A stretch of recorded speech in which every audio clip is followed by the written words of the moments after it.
Fungi भी eukaryotic, fungi भी eukaryotic है, प्लांटी भी यूकैरियोटिक है, और एनिमेलिया भी यूकैरियोटिक, ठीक है ना।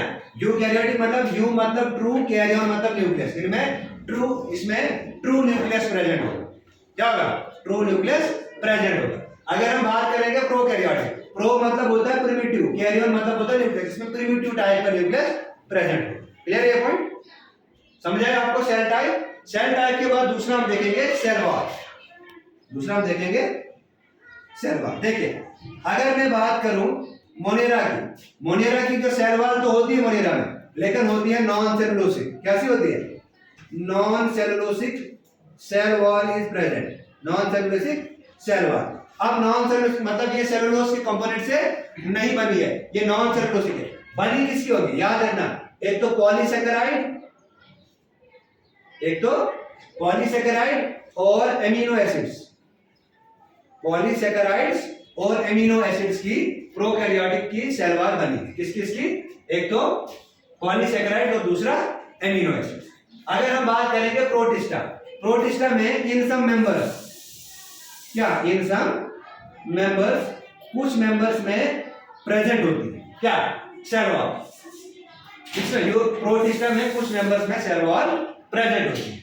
अगर हम फंजाई की बात करेंगे तो फंजाई तो किंगडम है, लेकिन इसमें फंजल सेल वॉल प्रेजेंट होती है, और फंगस सेल वॉल जो it is made up of a polysaccharide known as chitin. Fungal cell wall किसकी बनी? काइटिन।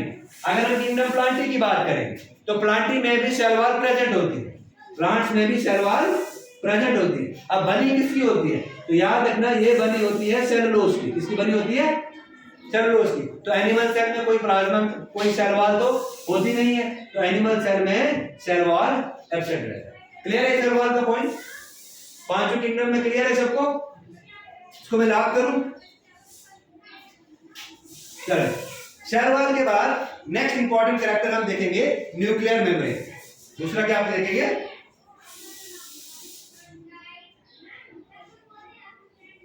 Nuclear membrane. देखो अगर हम न्यूक्लियर मेम्ब्रेन की बात करें, देखिए सुनिए, न्यूक्लियर मेम्ब्रेन, मोनेरा में न्यूक्लियर मेम्ब्रेन होती है एब्सेंट, मोनेरा में न्यूक्लियर मेम्ब्रेन एब्सेंट होती है। और याद रखना मोनेरा में जो जेनेटिक मटेरियल होता है उसको कहते हैं न्यूक्लियाइड। क्या कहते हैं उसको? क्या कहते हैं? न्यूक्लियाइड। जेनेटिक मटेरियल होता है इसमें without nuclear membrane, genetic material without nuclear membrane is known as nucleoid. Protista में तो प्रेजेंट रहेगा। प्रोटिस्टा में क्या आता है? देखिए प्रोटिस्टा में न्यूक्लियर मेम्ब्रेन होगी, है ना, outer nuclear membrane, inner nuclear membrane, ये चीजें होगी। इधर भी न्यूक्लियर मेम्ब्रेन प्रेजेंट होगी, प्लांटी में भी प्रेजेंट होगी और एनिमेलिया में भी प्रेजेंट होगी। एब्सेंट किसमें है? मोनेरा में। ये हम देखेंगे आगे जब हम मोनेरल सेल पढ़ेंगे तो वहां पे हम देखेंगे। क्लियर है? यहां तक कोई कंफ्यूजन? रेस्पॉन्स दो, यहां तक कोई कंफ्यूजन? उसके बाद अगर हम देखेंगे बॉडी ऑर्गेनाइजेशन, नेक्स्ट पॉइंट है हमारा बॉडी ऑर्गेनाइजेशन। अगर हम बॉडी ऑर्गेनाइजेशन की बात करेंगे, देखिए जो मोनेरा है इसकी बॉडी सेलुलर है, मतलब सेल की है, ज्यादा नहीं है, ग्रुप ऑफ सेल भी एग्रीगेट नहीं हुए, सिंपल में सेलुलर है। तो मोनेरा की जो बॉडी है ये होती है सेलुलर, मतलब एक ही सेल होता है। प्रोटिस्टा की सेल भी सेलुलर ही होती है, प्रोटिस्टा की बॉडी भी सेलुलर होती है। कैसी होती है? सेलुलर। अगर हम फंजाई की बात करेंगे, फंजाई में क्या होती है? फंजाई की जो बॉडी है ये होती है मल्टी सेलुलर, मल्टी मतलब बहुत सारे सेल की बनी होती है। और याद रखना इसमें कोई लूज टिश्यूज होते हैं, इसमें कैसे होते हैं? Loose tissue. अगर हम प्लांटी की बात करेंगे, प्लांट्स में टिश्यू सिस्टम भी देखने को मिलता है, मतलब टिश्यू होंगे पैरेन्काइमा, क्लोरेन्काइमा, स्क्लेरेन्काइमा, एरेन्काइमा, ठीक है ना। फिर सिंपल टिश्यू आएंगे, फिर परमानेंट टिश्यू में जाइलम आएगा, फ्लोएम आएगा। जाइलम वाटर का कंडक्शन करेगा, है ना, और फ्लोएम जो है फूड को ट्रांसलोकेट करेगा। तो टिश्यू सिस्टम प्रेजेंट है प्लांट्स में। इसके साथ साथ ऑर्गन सिस्टम भी प्लांट्स में प्रेजेंट है।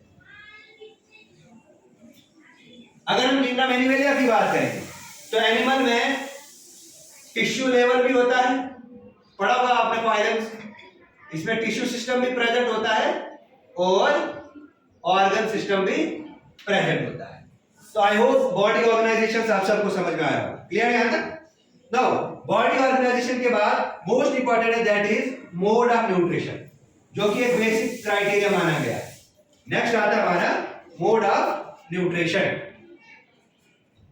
नेक्स्ट क्या आता है? आप देखो न्यूट्रिशन के केस में सबसे ज्यादा कॉम्प्लेक्सिटी, ये चीज आपने याद रखना है, न्यूट्रिशन के केस में सबसे ज्यादा कॉम्प्लेक्सिटी किंगडम मोनेरा शो करता है। यहां पढ़ेंगे कैसे? तो in case of mode of nutrition, अगर हम मोनेरा की बात करेंगे तो मोनेरा में मोड ऑफ न्यूट्रिशन जो है सबसे पहले ऑटोट्रॉपिक होंगे। क्या होंगे? ऑटोट्रॉपिक, ठीक है ना। इसमें भी दो तरह के, एक आ गया फोटोसिंथेटिक, जो सनलाइट की प्रेजेंस से अपना खाना बनाएंगे, जो सनलाइट की प्रेजेंस से अपना खाना बनाएंगे वो आ गया फोटोसिंथेटिक। दूसरा आता है कीमोसिंथेटिक। क्लियर है यहां तक? इसके अलावा हेटेरोट्रॉपिक भी होता है। अब हेटेरोट्रॉपिक में क्या क्या होगा ये चीज आपने याद रखनी है, सैप्रोफिटिक और पैरासिटिक। क्या क्या? सैप्रोफिटिक और पैरासिटिक। क्लियर है ये चीज? मोड ऑफ न्यूट्रिशन में क्या क्या आ गया? ऑटोट्रॉपिक, ऑटोट्रॉपिक में भी फोटोसिंथेटिक और कीमोसिंथेटिक। उसके बाद हेटेरोट्रॉप, हेटेरोट्रॉप में भी सैप्रोफिटिक और पैरासिटिक। क्लियर है ये चीज? अगर हम बात करेंगे प्रोटिस्टा की, तो प्रोटिस्टा में ऑटोट्रॉपिक आते हैं। प्रोटिस्टा में ऑटोट्रॉपिक, लेकिन ऑटोट्रॉपिक में कौन से होंगे? क्योंकि इनमें क्लोरोफिल प्रेजेंट होगा तो फोटोसिंथेटिक। क्या होंगे? फोटोसिंथेटिक होंगे। और क्या होगा? ऑटोट्रॉप, फोटोसिंथेटिक, केमियोसिंथेटिक इसमें नहीं हो सकते। ऑटोट्रॉप में फोटोसिंथेटिक और होंगे हेटेरोट्रॉप, हेटेरोट्रॉपिक्स। क्लियर है पॉइंट? प्रोटिस्टा में समझ आया न्यूट्रिशन। उसके बाद अगर हम किंगडम प्लांटी की बात करें, देखिए किंगडम प्लांटी ऑटोट्रॉपिक नहीं है, क्योंकि ये sorry kingdom fungi, kingdom fungi autotrophic नहीं है, किंगडम फंजाई आ गया हेटेरोट्रॉपिक। क्यों? क्योंकि वो dead and decaying organic matter पे फीड करते हैं, उनमें क्लोरोफिल नहीं होता। हम पढ़ेंगे वो माइसीलियम बनाते हैं, हम पढ़ेंगे, ठीक है ना, वो हाइपी माइसीलियम वगैरह बनाते हैं। इसलिए जो फंजाई का, फंजाई में जो मोड ऑफ न्यूट्रिशन है वो होगा हेटेरोट्रॉपिक। क्या होगा? हेटेरोट्रॉपिक। कुछ होंगे सैप्रोफिटिक, क्या होंगे? कुछ होंगे सैप्रोफिटिक, और क्या होंगे? और होंगे पैरासिटिक, कुछ एक्ट करेंगे पैरासिटिक। आप देखिए अगर हम यूकैरियोट्स की बात करेंगे तो यूकैरियोट्स में क्या होंगे? ऑटोट्रॉपिक। क्या होंगे? ऑटोट्रॉपिक। और ऑटोट्रॉपिक में भी मोस्ट इंपॉर्टेंट फोटोसिंथेटिक। क्या? फोटोसिंथेटिक। अच्छा, उसके बाद अगर हम एनिमेलिया की बात करें, एनिमेलिया में ये होंगे हेटेरोट्रॉपिक। कैसे होंगे? हेटेरोट्रॉपिक। और शाबाश, हेटेरोट्रॉपिक के साथ और शाबाश, है ना, होलोजोइक और सैप्रोफिटिक। होलोजोइक क्या होंगे? होलोजोइक मतलब जो पूरे एनिमल पे को फीड करेंगे, that is known as holozoic. और सैप्रो, डेड प्लांट्स को जो फीड करेंगे, सैप्रोफिटिक, सैप्रोफिटिक। क्लियर है? तो ये था जनरल कैरेक्टर्स। ये क्या थे? ये थे जनरल कैरेक्टर्स जो किसने दिए थे? आरएच व्हिटेकर ने दिए थे। यहां तक समझ आया? क्लियर है? लिखने के लिए मैं दूंगा आगे फिर आपको, ठीक है? ये समझ आया यहां तक? अब हमने पढ़ना है सबसे पहले किंगडम, हम पढ़ेंगे अब किंगडम मोनेरा। इसमें इस टेबल में किसी को कोई कंफ्यूजन? पक्का रिस्पॉन्स? इसमें कोई कंफ्यूजन? चलो आगे अब हम पढ़ेंगे किंगडम मोनेरा। अब देखो अगर हम मोनेरा की बात करें तो मोनेरा की पहले भी हमने बात की कि मोनेरा जो है, मोनेरा में मोनेरा का सोल रिप्रेजेंटेटिव याद रखना, वो बैक्टीरिया आएगा। क्या है? बैक्टीरिया। सबसे ज्यादा न्यूट्रिशन में कॉम्प्लेक्सिटी यही शो करता है। हैबिटाट में भी हम देखेंगे ये कैसी कैसी जगह पे पाया जाता है, ये चीज भी हम देखेंगे।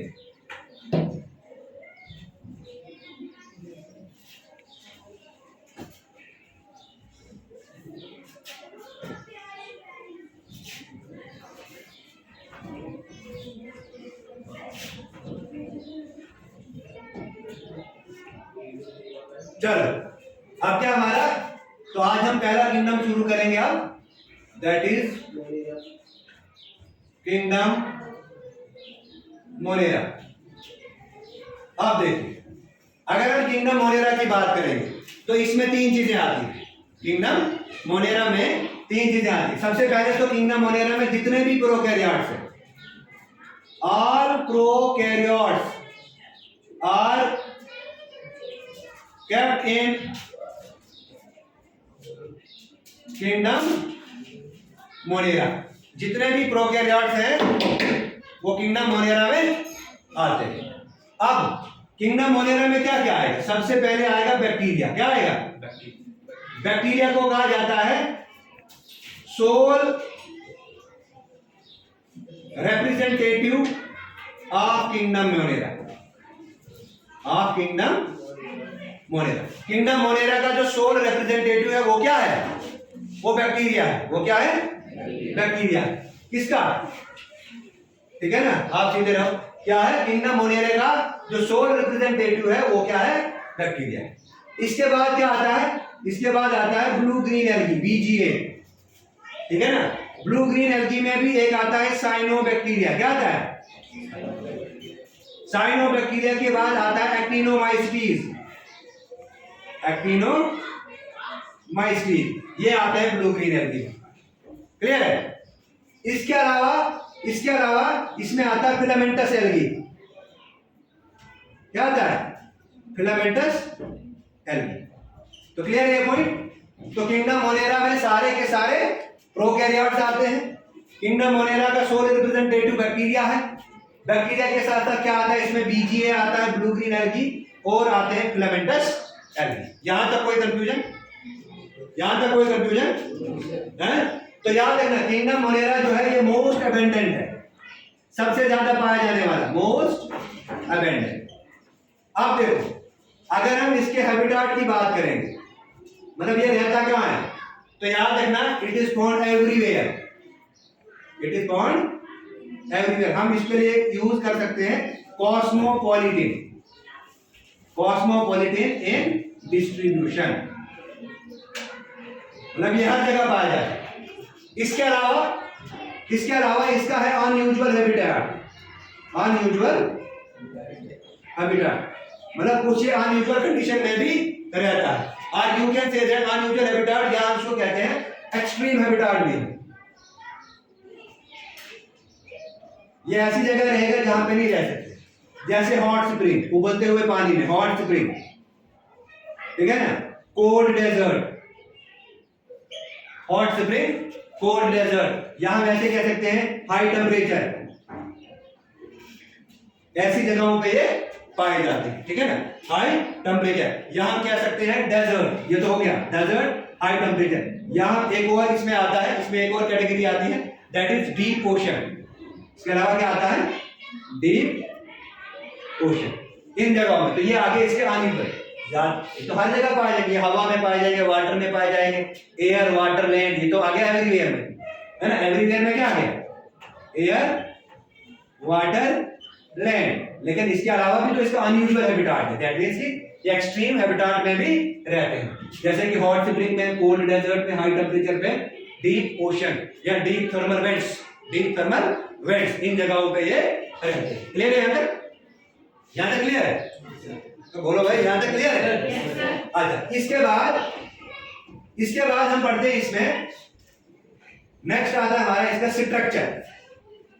नेक्स्ट क्या है? स्ट्रक्चर। देखो, अगर हम बात करेंगे स्ट्रक्चर की,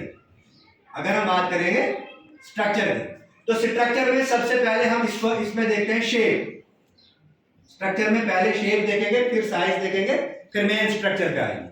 शेप, साइज, और उसके बाद मेन स्ट्रक्चर पे आएंगे। अगर हम बात करेंगे शेप की, कंसंट्रेट करो, अगर हम बात करेंगे शेप की, देखिए शेप यहां तो इसकी होगी कोकस। क्या आएगा? कोकस प्लूरल है, एक के लिए कोकस आएगा, कोका आएगा। कोकस शेप को कहते हैं, कोकस वाली शेप हो गई स्पाइरल। कैसी शेप हो गई? Spiral shape. ठीक है ना। यहां शेप होगी विब्रो। विब्रो हो गया कोमा शेप। विब्रो क्या हो गया? Coma shape. यहां तो कोकस होगी, या विब्रो होगी, या होगी स्पाइरल, एक स्पाइरल शेप है ये होगी। या एक और इंपॉर्टेंट स्टेज आती है, दैट इज बैसिलस। क्या आती है? बैसिलस। ये बैसिलस वाली जो शेप है इसको कहते हैं रॉड शेप। क्या कहते हैं?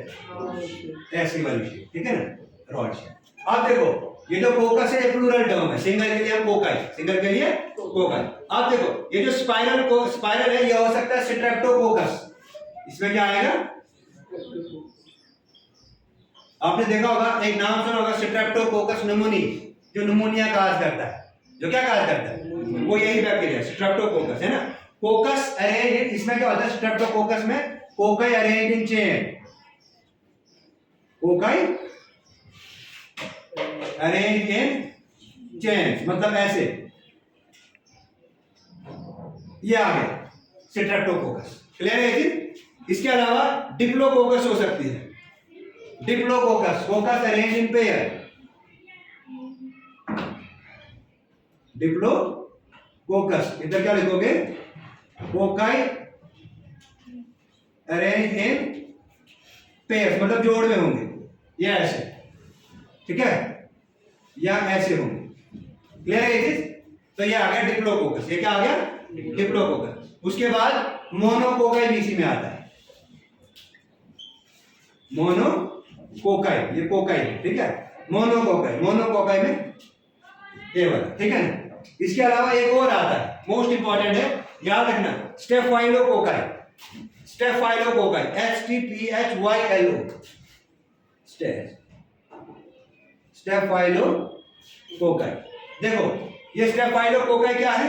ये स्टेफाइलोकोकाई है क्लस्टर ऑफ कोकाई, यानी कि ग्रुप ऑफ कोकाई, ग्रुप, यहां इसको ऐसे लिख सकते हैं, क्लस्टर ऑफ कोकाई। क्या लिख सकते हैं? ग्रुप या क्लस्टर ऑफ कोकाई।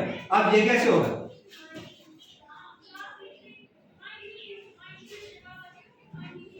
ठीक है, ऐसे जब होगा तो इसको कहेंगे स्टेफाइलोकोकाई। क्लियर है? इसके अलावा ये हो सकता है टेट्राड में, या ये किसमें हो सकता है? टेट्राड। अब टेट्राड किसको बोलते हैं? ग्रुप ऑफ 4 को किसको बोलते हैं? Cocci in group of 4। Tetrad क्या हो गया? कोकाई इन ग्रुप ऑफ 4, जब 4 के ग्रुप में होंगे।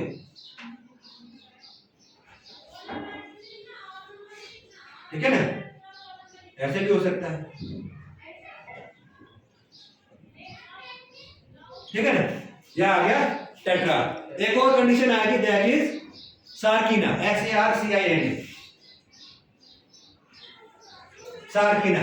सार्किना आता है कोकाई इन ग्रुप ऑफ 8। समझ आ रहा है? जब ये 8 के ग्रुप में होंगे, समझ आ रहा है? जब ये 8 के ग्रुप में होंगे तो तब कहेंगे सार्किन। क्लियर है चीज? तो ये आ गया कोकस के केस में, मोस्ट इंपॉर्टेंट है, स्पाइरल शेप। ऐसे विब्रो शेप आ गया कोमा शेप, ठीक है ना। ऐसे स्पाइरल और बैसिलस, बैसिलस आ गया रॉड शेप। तो ये था शेप के बेसिस पे। ऐसे अगर हम देखेंगे इनके साइज के साथ, देखिए यूजुअली जो इनका साइज है वो रहता है 3 to 5 माइक्रोन मीटर, ठीक है ना। लेकिन एक बैक्टीरिया आता है जिसका नाम है स्मॉलेस्ट बैक्टीरिया, ये चीज आपने याद रखनी है। स्मॉलेस्ट बैक्टीरिया में आपने याद रखना है आता है माइकोप्लाज्मा। क्या आता है? माइकोप्लाज्मा। क्लियर है? आप देखिए माइकोप्लाज्मा का जो साइज है, माइकोप्लाज्मा का जो साइज है वो रहता है 0.3 माइक्रोन मीटर। कितना रहता है? 0.3 माइक्रोन मीटर। और माइकोप्लाज्मा में भी कौन सा माइकोप्लाज्मा? PPLO। कौन सा? PPLO। इसको क्या पढ़ते हैं? Pleuro pneumonia like organism. देखिए प्लूरल कैविटी, जब हम लंग्स पढ़ते हैं ना, लंग्स का जब हम स्ट्रक्चर पढ़ेंगे तो ये लंग्स आ गए, ठीक है ना। इस लंग्स की जो कैविटी होती है ना, इसको कहते हैं प्लूरल कैविटी। क्या कहते हैं? Pleural cavity. अब ये जो प्लूरल कैविटी से नाम निकला प्लूरो, है ना, मतलब लंग्स में ये न्यूमोनिया का काज करता है। कौन? ये ऑर्गेनिज्म माइकोप्लाज्मा। क्लियर है?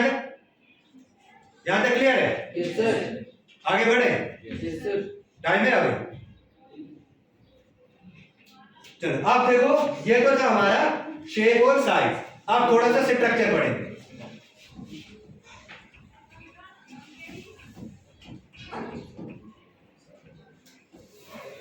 यहां तक कोई कंफ्यूजन?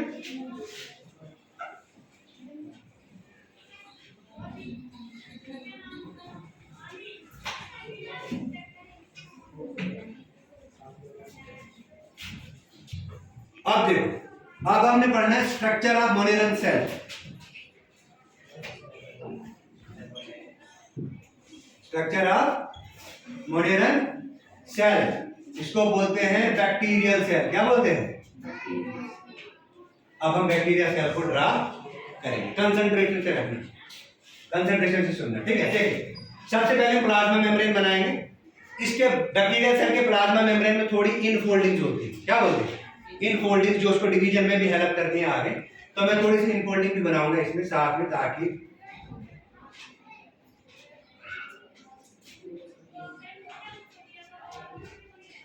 ये जो है बैक्टीरियल सेल की, ये आगे बेटा प्लाज्मा मेम्ब्रेन। ये क्या है? इसको नाम दिया मैंने, साथ साथ में नाम देता रहूंगा। ये आ गया प्लाज्मा मेम्ब्रेन। प्लाज्मा मेम्ब्रेन बोलो या सेल मेम्ब्रेन बोलो, ठीक है ना? इस प्लाज्मा मेम्ब्रेन के बाहर एक और कवरिंग होती है, प्रोटेक्टिव कवरिंग। ये तो आपको पता होगा ये क्या है।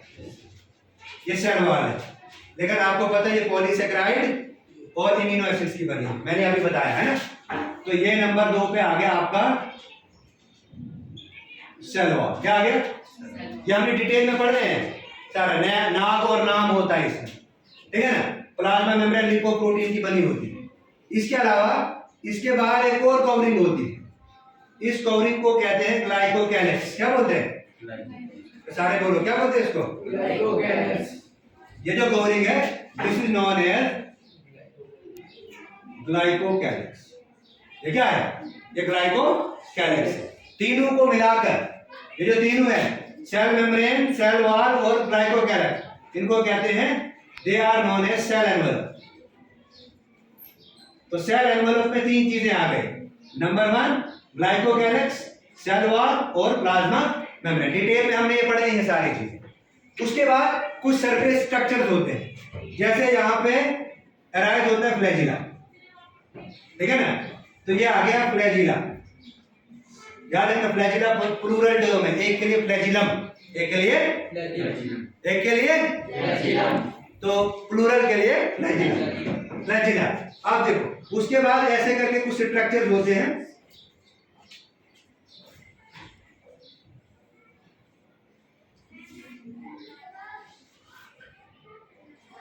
ठीक है ना? ये पूरी बैक्टीरिया सेल की बॉडी पे होते हैं।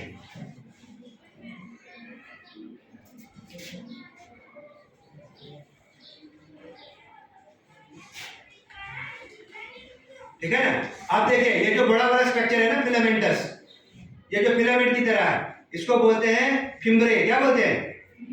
फिम्ब्रे। और जो छोटा वाला स्ट्रक्चर है जो ट्यूब की तरह है, किसकी तरह? ट्यूब की तरह है। इस ट्यूब की तरह जो इसको बोलते हैं, एक हो गया फिम्ब्रे, दूसरा क्या हो गया? एक हो गया फिम्ब्रे, फिम्ब्रे हो गया फ्लैजिला, फिलामेंटस स्ट्रक्चर, और दूसरा जो ट्यूब की तरह उसको कहते हैं पिल्लाई। क्या बोलते हैं? उसको बोलते हैं पिल्लाई, ठीक है?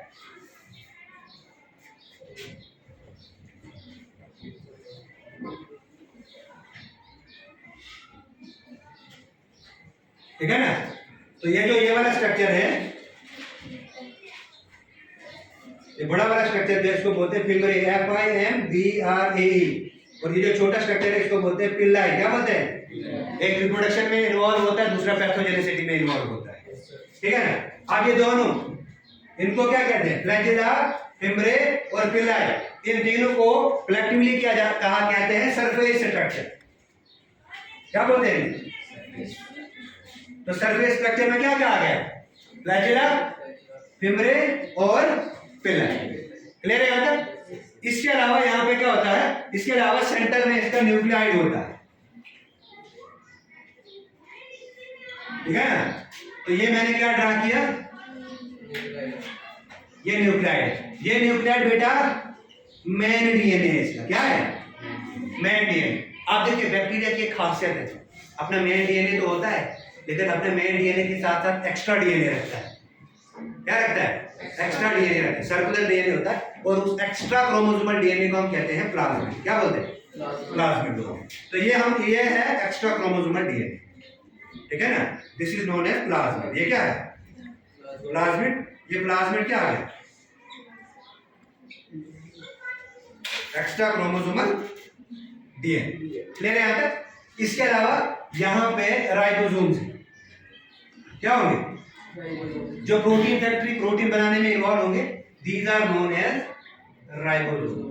और प्रोकैरियोटिक सेल में 70S टाइप ऑफ राइबोसोम्स होते हैं, ठीक है ना। इस राइबोसोम्स के अलावा यहाँ पे इंक्लूजन बॉडीज भी होती है। क्या होती है? Inclusion bodies. तो फंक्शन ऑफ इंक्लूजन बॉडीज हम पढ़ेंगे, जब हम आगे इनको डिटेल में पढ़ेंगे तब मैं बताऊंगा।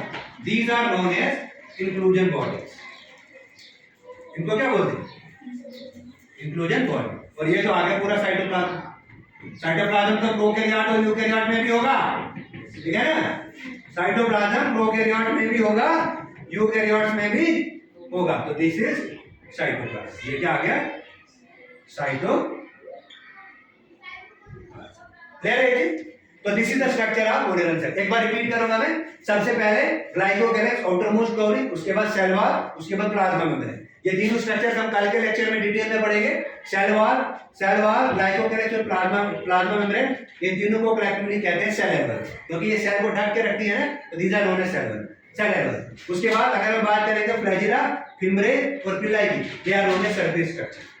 फ्लैजिला मूवमेंट में हेल्प करेगा, पिल्लाई रिप्रोडक्शन में हेल्प करेगा, फिम्ब्रे अटैचमेंट में काम करेगा। उसके बाद हम पढ़ेंगे डिटेल में आगे। उसके बाद जो न्यूक्लियोइड है, this is the main DNA, this is the main DNA. Main DNA इस न्यूक्लियोइड को कहते हैं। एक और टर्म इसके लिए यूज होती है, दैट इज नोन एज जीनोकोर। क्या टर्म यूज होती है? जीनोकोर। उसके बाद ये जो प्लाज्मिड है, इस प्लाज्मिड को क्या कहते हैं? Extra chromosomal DNA.